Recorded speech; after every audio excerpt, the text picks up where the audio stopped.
අපි තායිලන්තයේ පොඩි ටුවර් එකක් යමුද? හෙලෝ ළමයි. අද මම ඔයගලන්ට අරගෙන එන්නේ මිනි ව්ලොග් එකක්. ඉතින් මේ වීඩියෝ එකෙන් අද අපි යන්නේ වටරොන් වලට. ඉතින් අපි නවතින තැන ඉඳලා මෙතනට තියෙන්නේ ටිකක් පොඩි දුරක්. ග්‍රැබ් එකක් දාගෙන එතනින් පියර් එකට ගිහිල්ලා මෙතනින් අපි බෝට් එක ගත්තා. බෝට් එකට වෙන්නේ මාත් 40ක් විතරයි. ඉතින් ටික වෙලාවක් මම queue එකේ හිටියට පස්සේ මෙතනට බෝට් එකක් ආවා. ඒ බෝට් එකේ එකපාර 50කට විතර යන්න පුළුවන්. ඉතින් ෆොරිනර්ස්ලා තමයි ගොඩක්ම මෙතන ඉන්නේ. ඉතින් අපි හැමෝම මේ බෝට් එකට නැගලා දැන් වටපිට බල බල යන්න තමයි තියෙන්නේ. මොකද චාවපරයා රිවර් එකේ දෙපැත්තේ තියෙනවා ගොඩක් දේවල් බලන්න. මේ හැම ඩෙස්ටිනේෂන් එකකම මේ බෝට් එක නවත්තනවා.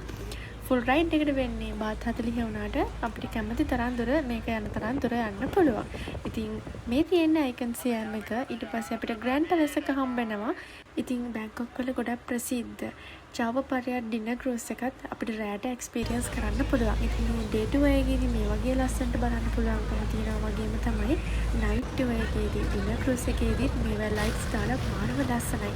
ඒකේ ව්ලොග් එකකුත් මම ඉස්සරහට අරගෙන එන්නම්.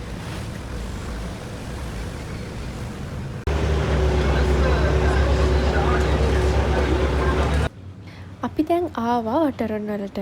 ඉතින් මෙතනින් බැහැපු ගමම්ම තියෙනවා ටෙම්පල් එකේ එන්ට්‍රන්ස් එක. අපිට බාත් 200ක් දීලා එන්ට්‍රන්ස් ටිකට්ස් ගන්න පුළුවන් එක්කෙනෙක්ට.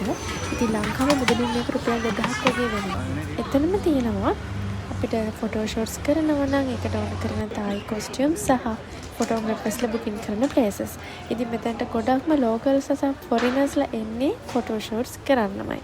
මේ තියෙන්නේ පන්සල ඇතුළ. මෙතනටත් අපි ටිකක් වෙලා හිටියා. ඊට පස්සේ ජූස් බාර් එකට ගිහිල්ලා අපි දැන් යන්න තමයි හදන්නේ. මෙතන ෆොටෝස් ගන්න ලොකේෂන්ස් ගොඩාක් තියෙනවා. ඉතින් අපි ගොඩක් වෙලා ෆොටෝස් වීඩියෝස් ගත්තා. ඒ ටික මම වෙන වීඩියෝ එකකින් අරගෙන එන්නම්. එහෙනම් මේ vlog එක අද මම මෙතනින් නවත්තනවා. තායිලන්ඩ් වල තව වීඩියෝ එකක් අරගෙන මම ආපහු එන්නම්. bye bye.